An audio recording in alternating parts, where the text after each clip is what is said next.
Hola y bienvenidos a un nuevo programa de Lunes de Letras, el podcast donde para todo hay una primera vez. Bueno, antes de nada, ¿qué tal la semana a todos? ¿Cómo os ha ido? Da bullying. Bien, tomando medidas. ¿Pero pagáis ya o no? Estamos en ello. Vale. Estamos mirando precios, tal... Patreon sí, Patreon ya está disponible, ¿o no? Ay, bueno. Esta semana tenemos un programa especial. Como todos sabéis, hoy, lunes 12 de octubre, se celebra el Día de la Hispanidad. Y por ello, estos 4 gandules que me rodean, hemos decidido hablar sobre esta fecha, pero desde un punto de vista un tanto diferente. Vamos a dejar a un lado el sentimiento ese patriota de la bandera, tal, o sea, que es un poquito... que desprende este día, y vamos a abrir nuestras fronteras. No solo hablaremos de España, sino que trataremos el tema desde un punto de vista un poquito más amplio. Vamos a dejar las diferencias a un lado y hablaremos sobre los puntos de unión que existen entre la comunidad hispana, pues en temas de historia, cultura, religión, lingüística, etc. Y esperamos sinceramente que os guste, y recordad, podéis escucharnos en iVoox y seguirnos en todas nuestras redes sociales, Instagram, YouTube y Twitter.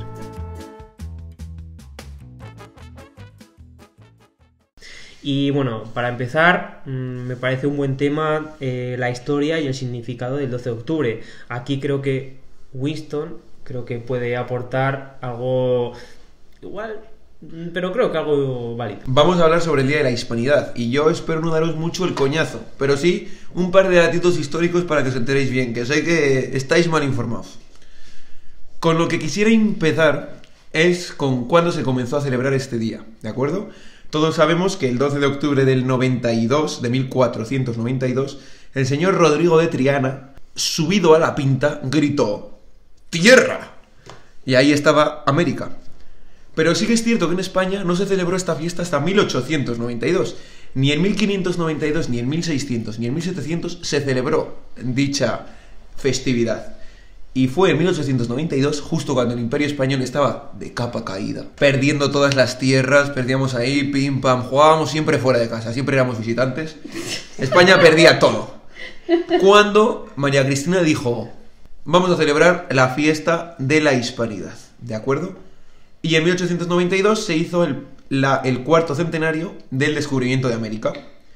No sería hasta 1918 cuando esta fiesta comenzara a coger importancia, y fue cuando nuestro amigo Antonio Maura, cuyo hijo Miguel Maura instauró la Segunda República, dijo, esta fiesta no la vamos a pasar cuarto, no la vamos a llamar centenario del descubrimiento de América, sino fiesta de la raza. Y así se mantuvo, ¿de acuerdo? No tuvo mucho tampoco éxito, pero sí que se celebraba el 12 de octubre en España, y durante la Segunda República, desde 1931 hasta el 36, algunos intelectuales como Maeztu, Ramiro Maeztu, escribieron en contra de esto, de que no tenía que ser la fiesta de la raza ni nada, sino que tendría que ser la fiesta de la Hispanidad. Y fue ya en 1958 cuando pasó a ser la fiesta de la Hispanidad. Con la instauración de la democracia española en el 87 pasó a ser un recuerdo de las efemérides históricas, ¿de acuerdo? Así es como se ha celebrado esta fiesta en España. ¿Pero qué fue el descubrimiento de América? Si me permitís, aquí me voy a lucir. Por favor. Aunque Cristóbal Colón, y se sabe, chicos, esto me pongo serio, Cristóbal Colón no fue el primero en descubrir América. ¿Cómo? Ni muchísimo menos. Imposible. Sino que ya ¿Qué me estás contando? ¿En Barcelona? ¿Qué me estás contando? No puede ser. Pero bueno. Me cae un mito. todos conocemos así que como los vikingos pudieron llegar desde Groenlandia hasta Canadá, y después tenemos incluso los propios dioses que tenían en las culturas americanas, en la cultura azteca, en la cultura mexica, que eran dioses blancos, con barba, con su gorro de guerra, eran claramente occidentales. Pero Cristóbal Colón no fue el primero. Aún así, Cristóbal Colón conquistó, evangelizó ¡Pum! y civilizó, según el pensamiento griego y latino, la religión cristiana, el derecho romano y la separación de la Iglesia del Estado, todo el continente americano. Es decir, los pilares que han creado las sociedades libres de hoy en día, ¿de acuerdo? Y tanto es así, y tanto gustó a los indígenas, que en el siglo XIX intentaron imitar todas las constituciones europeas y americanas, basados en estos mismos principios, ¿de acuerdo? Luego es cierto que en el siglo XVI maleantes castellanos llegaron a América y pues no siguieron estos principios de libertad y de igualdad, ni muchísimo menos, y abusaron de la gente americana.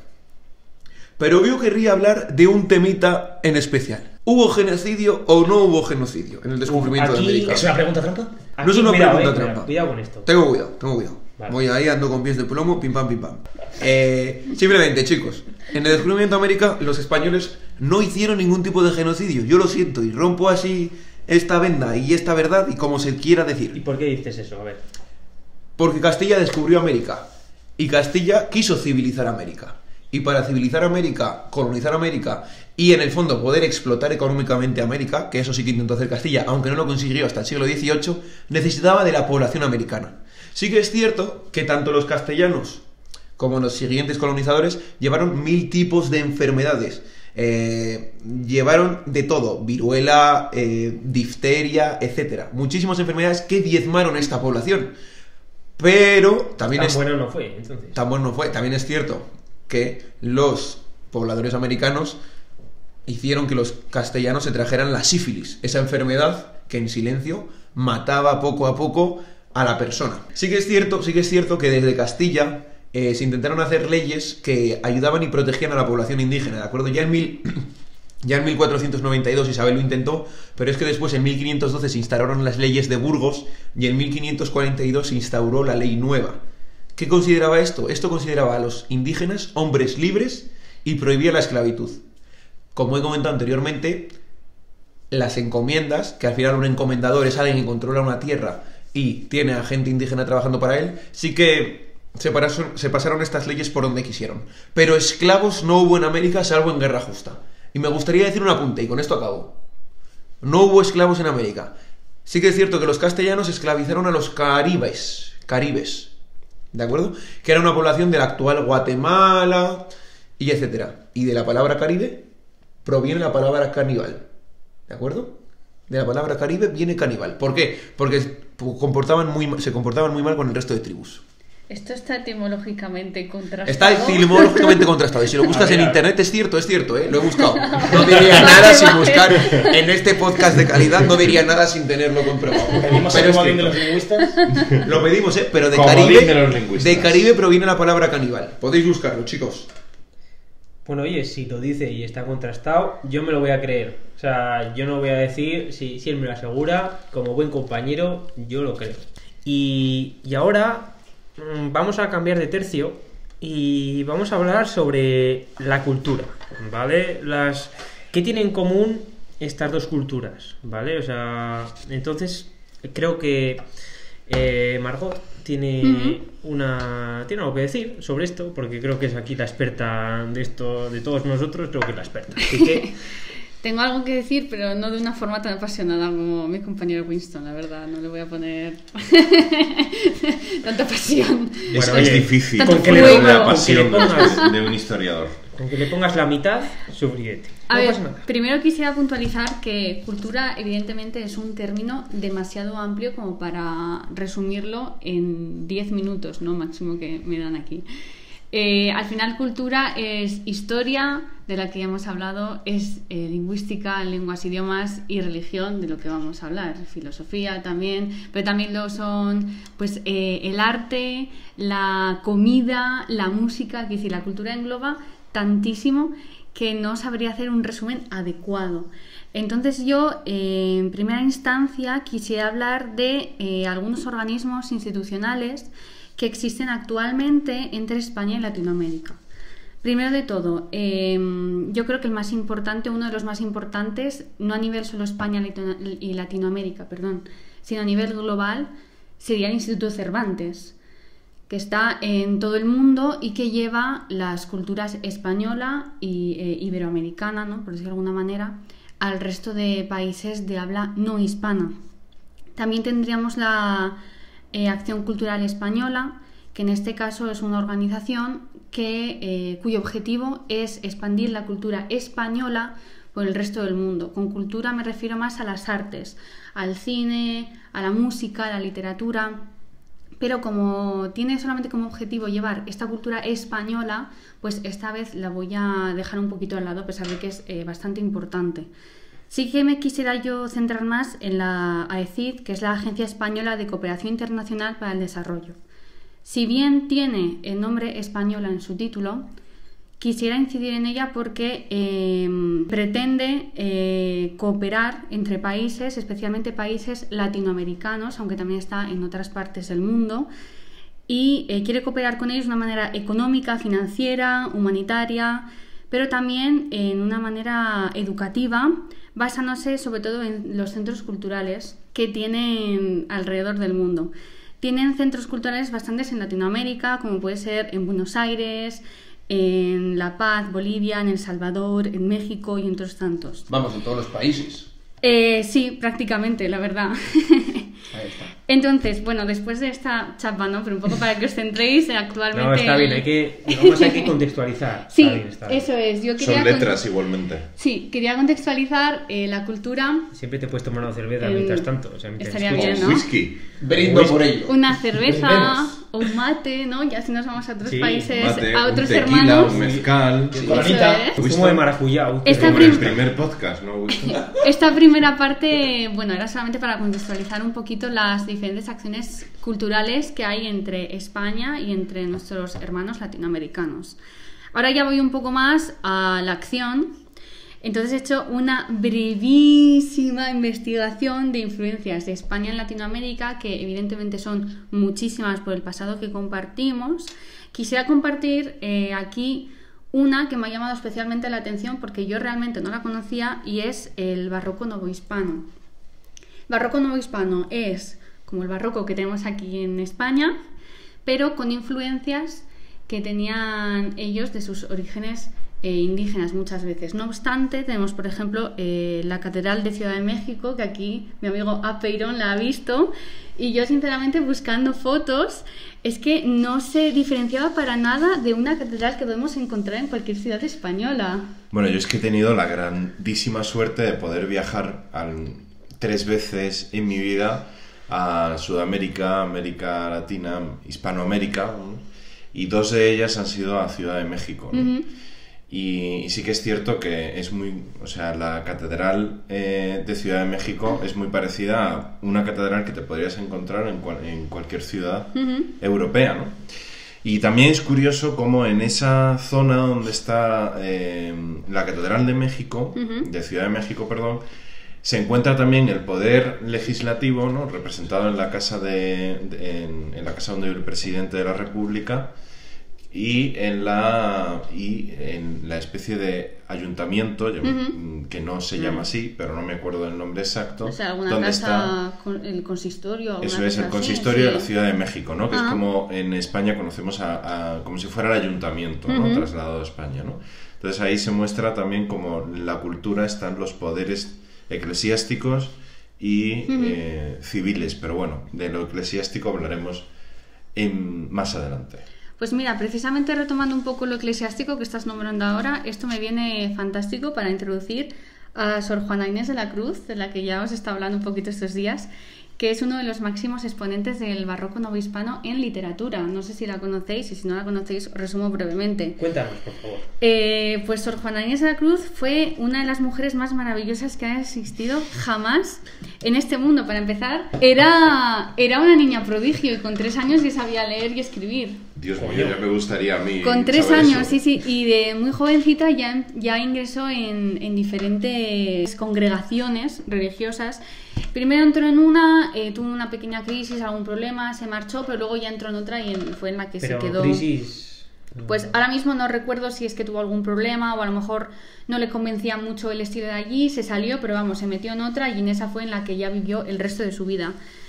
Y Sor Juana Inés, a pesar de ser monja, que podemos pensar un poco en la clausura y más en esos tiempos, a ella le gustaba muchísimo reunirse con diferentes personalidades masculinas de la época, además personalidades masculinas relacionadas con el mundo de la cultura.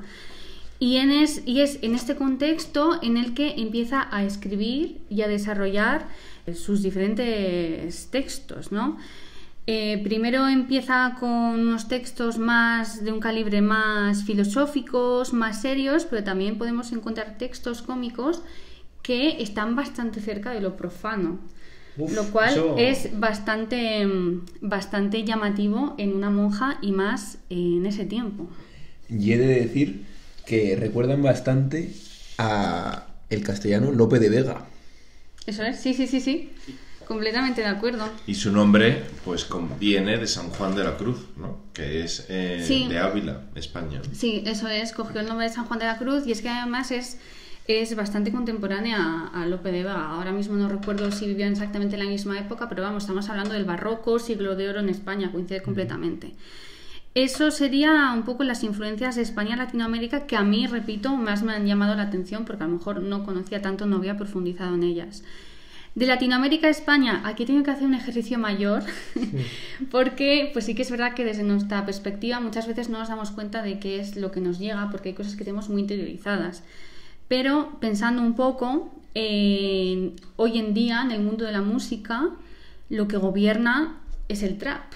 Y no solamente en discotecas, sino también en listas de reproducción musicales, ¿no? En Spotify, por ejemplo, si escuchamos la radio podemos encontrar el trap, que es de origen latino. De hecho, se originó en el año 2000 en Puerto Rico, pero ha tenido un poco su explosión desde 2015. Y a mí personalmente no es un estilo de música que me guste estando sobria. ¿A alguien le gusta el trap? Yo, bueno, pues cuando salimos, ¿no? Y estás un poco animado, pues si lo escuchas, como Bad Bunny, Maluma, Becky G, un poco todas estas estrellas emergentes que están surgiendo ahora. Y bueno, también una de las cosas que pienso primero cuando pues pienso en Latinoamérica, en España, son las telenovelas. No sé vosotros. Ahora mismo el boom está en la telenovela turca. Antes fue la telenovela coreana, pero por supuesto el origen de todo es la telenovela pues latinoamericana, ¿no? ¿Cuál es el primer nombre que se me viene a la mente? Pues a mí personalmente, Pasión de Gavilanes. ¿Quién es ese hombre que me mira y me desnuda? Esto lo voy a tener que cortar porque me va a saltar el copyright, ¿sabes? Claramente. Aquí Margot Manos Tijeras. Pues una telenovela colombiana de 2013, pero bueno, también tenemos, por ejemplo, 2013. Vale. Me ha asustado. Se me cruzan números. Así como, wow.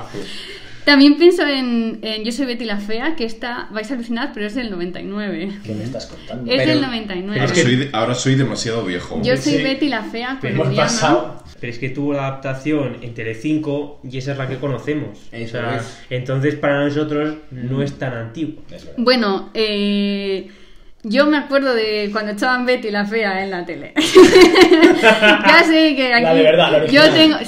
ya sé que tengo cierta edad. Pero sí, la echaban en la tele y luego hicieron una adaptación española. Quiero decir, fue un producto latinoamericano que realmente triunfó en nuestro país y de ahí, bueno, en España también se hizo en Estados Unidos. Quiero decir, fue un producto que fue un boom. Series de mi adolescencia: Rebelde Way, Top. La Argentina y Rebelde. No puedo evitar pensar en que la adaptación actual española podría ser Élite, en cierto modo. Es una serie que realmente no he visto, pero yo veo adolescentes con uniformes muy cortos y no puedo evitar pensar en Lupita, Realmente. no sé cómo se llamaban, no me Eso es acuerdo. física o química, pero en un colegio fijo. Física o química también, ya, pero física o química no tenían dinero. También el internado, si lo pensáis. O sea, iban con uniforme, Sí, sobre todo las chicas faldas cortas. eso es. Al Pero final- Rebelde iban con falda y tacones. Es que era muy crudo eso. Es que tío, eso es...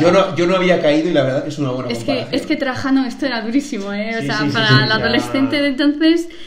Y bueno, también tampoco hay que olvidar que algunas de esas telenovelas latinoamericanas nos han dado grandes memes, como el de ¿qué haces besando a la maldita lisiada? Que seguro que lo habéis visto en Twitter, en 9gag y en un montón de sitios, y que realmente si no lo conocéis, pues os recomiendo que os pongáis el vídeo porque es espectacular. Bueno, y después de esta super clase de cultura que nos ha dado Margot, creo que ahora vamos a cambiar de tercio y vamos a enfocarlo hacia el tema de la religión. Apeiron, si es tan amable usted.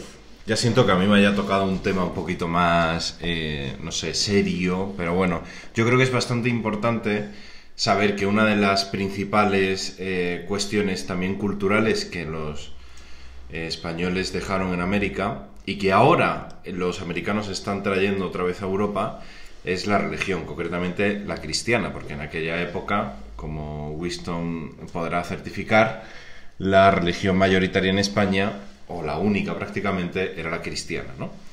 Entonces, bueno, como Winston ha dicho, se establecieron ciertas leyes que intentaban hacer ver a los españoles que iban allí que los indios eran ciudadanos de la corona, ¿no? Pero esto tuvo sus más y sus menos, y tuvo sus personas, tuvo gente que ayudó a conseguir esos objetivos de la corona. Uno de ellos, aunque ahora está siendo muy denostado, es Fray Junípero Serra. Yo tuve la suerte de estar en la ciudad de Querétaro, donde este señor empezó a establecer sus misiones, ¿no? Entonces, en la Sierra Gorda de Querétaro, a 3.000 metros de altura, era impresionante ver una serie de iglesias y de monasterios muy parecidos a los que nos podemos encontrar en España, que datan del siglo XVIII y que fueron promovidos por este señor. En esos monasterios y en esas iglesias lo que este señor intentaba era ayudar a los indios a integrarse en una sociedad, ¿no? Les enseñaba a construir, les enseñaba agricultura. Obviamente había una clave también evangelizadora, ¿no? Intentaba transmitir el cristianismo, claro, expandir el evangelio y todo esto, ¿no? Pero bueno, yo me quiero centrar sobre todo en la figura de ayudar a los indígenas, ¿no? Pues este señor que venía de Mallorca, de España, se dedicó toda su vida, desde los 35 años, a hacer esto, ¿no? Empezó por México, él desembarcó en México, estuvo un tiempo en Ciudad de México, luego se trasladó a Sierra Gorda de Querétaro, allí estableció una serie de misiones, pero sobre todo él emigró al norte de México, lo que ahora es parte de Estados Unidos, y fundó varias ciudades, ¿no? Como por ejemplo San Diego y Los Ángeles, ¿no? Son ciudades que tienen el nombre gracias a este señor, ¿no? De hecho, California ha propuesto en el Capitolio que este señor tuviera una estatua en el Capitolio, ¿no? Pues o sea, para que veáis la importancia que tenía dentro del mundo de los indígenas y esto, ¿vale? Entonces, bueno, la verdad es que es curioso porque ahora se está produciendo al contrario, ¿no? Por ejemplo, ahora el Papa de la religión cristiana es argentino, ¿no? Es decir, el Papa Francisco es argentino, y es la Iglesia americana es la que está volviendo a traer al viejo continente la evangelización, ¿no? Porque ahora se está produciendo en todo el continente europeo una descristianización muy global, ¿no? No hay nada más que ver cómo expresan ellos su fe, ¿no? A mí no se me olvidará nunca cuando estuve en Perú, y con esto ya termino si Trajano me deja acabar. Te dejo. Que me está mirando aquí con ojos de vamos a cortarte, no, pero bueno. Esa es Margot, no te preocupes. Margot, manos tijeras. Pero a mí nunca se me olvidará una escena en Perú, cuando yo fui a Perú muy jovencito. En fin, fuimos a Perú y fuimos con un sacerdote y llegamos a un pueblo que está a 4.000 metros de altura. Cuando la gente de ese pueblo vio al sacerdote, todo el mundo, practicante, cristiano, protestante, da igual la religión, todo el mundo le mostraba cierta admiración, confianza y respeto, ¿no? Y era muy impresionante verlo, ¿no? Porque aquí, por lo menos en Europa, no hay eso, ¿no? Ahora los sacerdotes son como este tío de negro que me va a comer el coco y me va a dar el coñazo, ¿no? Con su doctrina. Pero por eso digo que la mentalidad es muy distinta, y yo creo que para los cristianos tendríamos que aprender un poquito más de cómo en México y en el resto de América Latina se toman la religión. Bueno, y después de este mensaje reivindicativo de Apeiron, creo que Gladiador nos va a hablar ahora. Además lleva un programa un tanto cadito, o sea, entonces, y creo que no es algo acorde con él.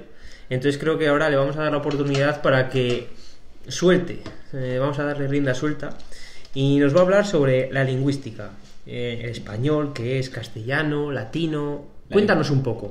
El mensaje que quiero traer es conciliador. Entonces me gustaría comenzar, antes de meternos en polémica, hablando acerca de realmente qué tenemos que decir, qué es lo correcto, ¿no? ¿Qué es? ¿Español o castellano? Vamos a empezar por ahí, por lo básico. Y realmente es que, en general, deberíamos decir todos que hablamos español. Y ahora vamos a entender todos por qué. Explícanos por qué, por favor. El castellano, en definitiva, es el nombre que se le dio a la población, a la gente que comenzó a conquistar o reconquistar el territorio ocupado por los árabes en la península ibérica en el siglo XI después de Cristo. Ya está, no hay más. ¿De acuerdo? Entonces, esa población se llamaba castellana porque vivía en una zona con muchos castillos. Pues la gente de los castillos, los castellanos, fin. ¿Y qué idioma hablaban? Pues ese, el suyo, el castellano, por decirlo de alguna manera. Entonces, el castellano era el idioma que se hablaba en la península ibérica, ¿vale? Digamos ya España, una vez con la unificación de los reyes católicos, era el idioma que se hablaba en ese momento y que venía de ahí, de los castellanos, del pueblo castellano. Una vez que Cristóbal Colón viaja a América y ese territorio se convierte en parte del reino de España, se intenta atribuir que, como pasa en Francia, esa lengua es la lengua española de España, con lo cual se traslada a los territorios americanos. Pero ¿qué es lo que pasa? Que el español tiene una dualidad. Es lengua clásica, puesto que ha tenido todas esas partes, se ha ido desarrollando como lengua, tiene su gramática, tiene su vocabulario, tiene sus reglas, y también tiene la lengua estándar. ¿Y a qué nos referimos como lengua estándar? Que cualquier persona, habite donde habite, en cualquier territorio en el que se hable esta lengua, el español, es capaz de comunicarse con otro, a pesar de esas pequeñas diferencias que podamos tener por la cultura que tenemos, por el país en el que vivamos y por la sociedad con la que convivamos. Entonces esa es la grandísima característica del español, que funciona de las dos maneras. Entonces el español en América, ¿qué es lo que sucede? Pues que tiene dos grandes momentos de expansión. La primera la acabamos de decir, con la llegada de, digamos, los conquistadores a América. Y una vez el español se asienta en América, empieza a sufrir leves variaciones que corresponden a lo típico en el resto de zonas. Pues a las poblaciones indígenas, los nativos americanos, tenían su manera de hablar, su vocabulario, y entonces hay palabras que españolizan, por así decirlo, que adaptan al idioma que hablaban entonces. Nunca dejan de perder ese arraigo, esa raíz, ese origen primigenio. Igual que nos pasa a nosotros en España, ¿vale? Que nos sigue pasando aquí en el país. Seguimos manteniendo palabras que igual ellos no tienen. ¿Cómo qué, por ejemplo? Por ejemplo, en España podríamos mantener la palabra almohada, que realmente no es nuestra, o alfombra. Y la segunda gran expansión, bueno, dentro de esta primera, vamos a dejar claro que con el paso de los siglos, con el paso de los años, esos conquistadores ya dejan de residir en América, ¿de acuerdo? Y ya ese español va avanzando, se va desarrollando con el paso de los centenarios, ¿de acuerdo? Con lo cual, esas culturas, esos pueblos ya van adaptándolo como lengua propia sin dejar de lado lo que hemos dicho, ese origen. ¿Qué es lo que va a pasar? Que habrá una prolífica tradición literaria. Y eso va a ayudar muchísimo a la expansión del español de esos territorios. Con lo cual no somos tan distintos como nos parece, puesto que nosotros ya hicimos lo mismo en el siglo XI. No es de extrañar que en un territorio nuevo, la gente que empieza a hablar de ese territorio, las nuevas generaciones, hagan lo propio. Poetas de la categoría de Rubén Darío, por ejemplo, en el siglo XX, va a contribuir muchísimo, pero muchísimo, a la expansión del español en las Américas. Gabriel García Márquez, Mario Vargas Llosa, un Nobel de literatura, nada más ni menos, contribuyen al desarrollo y a la expansión del español. Todo el realismo mágico, todo ¿no? el realismo mágico del siglo XX, perdón. Y además, la segunda parte es, retomando lo que ha dicho Margot al principio del podcast, después de Winston, las instituciones culturales, porque al fin y al cabo la lengua es un instrumento, es un vehículo de cultura, de transmisión de conocimiento.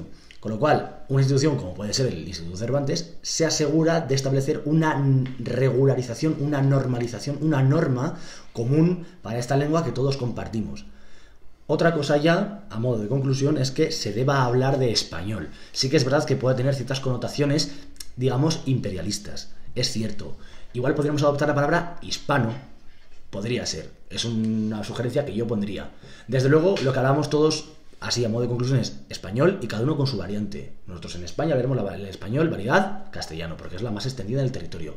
Y en Latinoamérica, en América Central, en América del Sur, cada uno habla el español, pero con la variedad que tenga. Y es igualmente válida y nos entendemos todos de la misma manera.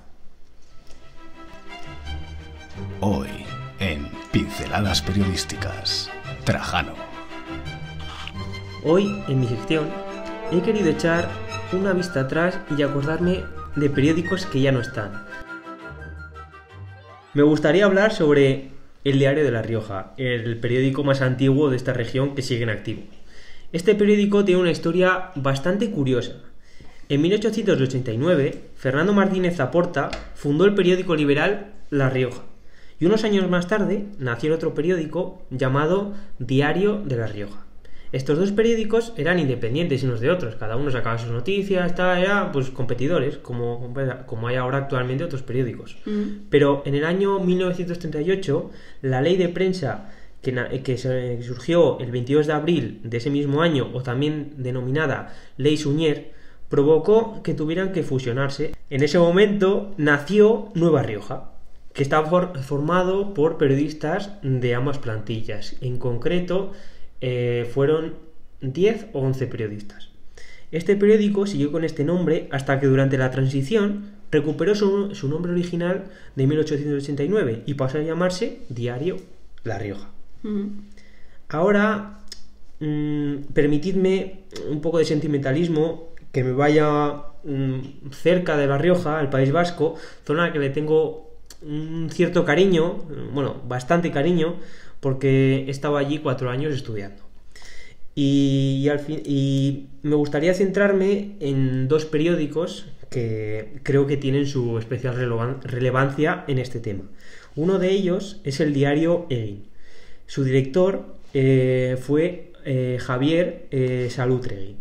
Este periódico fue cerrado hace nada, está bastante cercano a esta fecha. Cerró el 15 de julio de 1998 y fue polémico porque la orden fue dada por el juez Baltasar Garzón en la llamada Operación Persiana. Digamos que este periódico se cerró por formar parte de un entramado terrorista, según se dijo en ese momento, y porque era la teoría del ¿cómo se llama? Todo es ETA, ¿vale?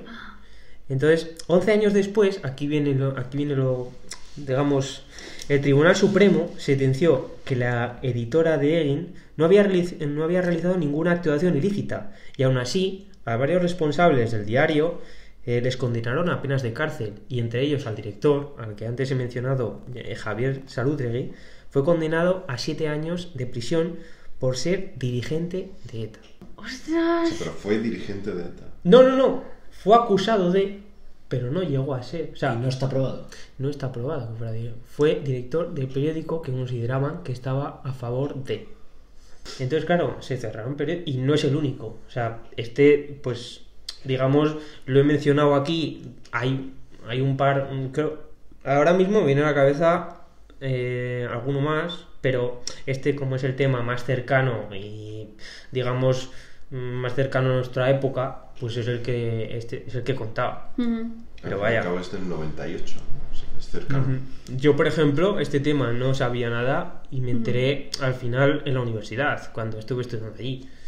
Y quieres que no. Yo en ese año no había nacido aún. No sé de qué habláis. No mientas. Tiene que ser un shock para una persona que va a estudiar en el País Vasco, enterarte en tu carrera. Debe ser un poco chocante. Hombre, al final están atentando contra la libertad de expresión. O sea, puedes estar a favor o no. O sea, y es cierto que hay cosas que se pueden decir, hay otras que no. Pero hay ciertos límites. Y creo que si tú no llegas a decir... A ver, es cierto que obviamente yo no era un lector de Egin y no sé lo que se dijo, pero llega un momento en el que si tú, o sea, cierras un periódico y 11 años más tarde viene el Tribunal Supremo y te dice que no hubo motivos para cerrarlo, pues, a ver, sumas 2 más 2, ¿vale? Perdonad, pero me sale muy bien la de filósofo, pero la pregunta yo creo que aquí es: ¿qué es más importante, la libertad de expresión o el derecho del Estado a garantizar la seguridad? A ver, al final la libertad de expresión está ahí y cada uno se tiene que expresar de la manera que crea oportuna, o sea, y nadie puede censurar lo que tú digas. Lo único que es cierto, o sea, que hay ciertos límites, o sea, y que si hay una ley escrita, o sea, que tú digas, oye, o sea, puedo ir hasta aquí, pues hasta aquí, o sea, tienes que ser consecuente a la ley en donde estás, en tu país, en tu región, en donde quieras estar. Pero ¿por qué no vas a poder decir lo que tú quieras? Yo O sea, la libertad de expresión, yo soy partidario siempre a favor. O sea, y si sobre todo se culpa, creo, o sea, y según la sentencia que hubo injustamente a un periódico, a un medio de comunicación del que se nutre bastante gente, o sea, me da igual de dónde, o sea, creo que cruzaron un límite que no se debería haber cruzado. Y bueno, y después de toda esta un poco, que nos hemos puesto un poco serios, voy a seguir contando otro medio de comunicación, que este es bastante más antiguo, pero que descubrí a raíz de un libro que se llama La ciudad del alma dormida, de Félix G. Modroño. La verdad que es un libro al que le tengo bastante cariño porque digamos que transcurre, o sea, en una época durante la Guerra Civil Española, pero que te traslada a ese Bilbao, o sea, que después de haber vivido unos años, tú vas allí y te sientes identificado con esa ciudad, en ese momento, recorres esas calles. Y la verdad que, a pesar que hayan sido 4 años, pero la verdad que me gustó mucho y me ayudó a descubrir más historia de aquel Bilbao, que en ese momento no conocía. Y conocí el diario Euskadi, o sea, es con Z, ¿vale? No es que haya problemas de dicción. Exactamente, ¿vale? O sea, vale. no creáis que lo he dicho mal ni nada, ¿vale? Pero este diario se inició en el 1 de febrero de 1913 y se conformó como el órgano oficial del Partido Nacionalista Vasco, el conocido PNV, que conocemos todos ahora. Sí. El partido político, por si acaso hay alguno que lo desconoce. Este periódico se siguió editando hasta el 17 de junio de 1937, cuando las fuerzas franquistas conquistaron la ciudad de Bilbao. Y tengo que apuntar que durante esos años de existencia fue el diario más vendido en Euskadi. Sus instalaciones, también hay que decir que una vez que los franquistas se apoderaron de Bilbao, se usaron para editar otro diario que estaba más enfocado, pues obviamente al bando franquista, y era el denominado Diario Hierro. Pero su historia no terminó ahí, porque el antiguo periódico reapareció otra vez en Barcelona, que fue editado desde noviembre de 1937 hasta enero de 1939. Vamos a finalizar este capítulo 2. Voy a pedir a mis compañeros, a mis gandules, con cariño, que den una conclusión de de todo lo que se ha hablado hoy, no solo de sus temas, en los que claramente dominan, como ya se ha visto, sino un poco de todo. Así que quien quiera empezar, por ejemplo, Margot. Yo creo que nos tendríamos que dejar de tantas tonterías de si los españoles, si los mexicanos, los argentinos, quién es mejor, y unirnos como hermanos, que al final creo que somos, para luchar contra los cerdos ingleses. Siguiente conclusión, creo que va a hablar a Peino, se le ve con ganas, así que creo que adelante, por favor.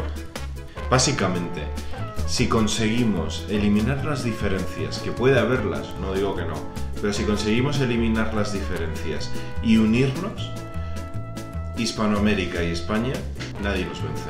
Winston, creo que ahora mismo vas a decir algo, así que suéltalo, por favor. Yo sobre todo me centraría un poco en lo que hemos hablado todos y en nuestro tema, es que se redescubrió cómo era el mundo. Se redescubrió el mundo real, tal y como era, punto. Conocimos nuevas culturas y tratamos de unificarlas. Y ahora creo que nuestro amigo Gladiador va a terminar las conclusiones, así que adelante con tu mierda. Sobre todo retomando el tema de la cultura, fijaos la cantidad creciente que hay de comunidades hispanas y que tienen su origen en América, en Hispanoamérica y en Sudamérica. Ahora mismo el español está ganando muchísima fuerza. Una profesora del Instituto Cervantes me dijo una vez en una clase que para 2050 el idioma mayoritario en el mundo sería el español. Y en parte es gracias a esas comunidades hispanas que están creciendo en el continente americano. Somos todos, hay de todas partes del mundo y en la comunidad hispana. Y ahora en Europa ese movimiento está volviendo, como ya comentaba antes Apeiron, con el tema de la religión, pero ese movimiento de las comunidades hispanas están volviendo. Y cualquier persona que quiera hacer estudios fuera en el extranjero o dentro del marco europeo, se va a encontrar comunidades hispanas donde el español es la lengua vehicular, donde todo el mundo habla en español. Y eso es básicamente lo que debemos aspirar, a un hermanamiento y a una unión común, porque juntos podemos todo. Y con estas conclusiones, nuestro equipo se despide en este segundo programa. Esperemos que os haya gustado y que nos escuchéis, nos dejéis vuestros comentarios. Esperemos que sean buenos, aunque si son malos los aceptaremos igualmente. No los leeremos, probablemente. Así que nada, un saludo, un abrazo a todos y hasta el próximo lunes.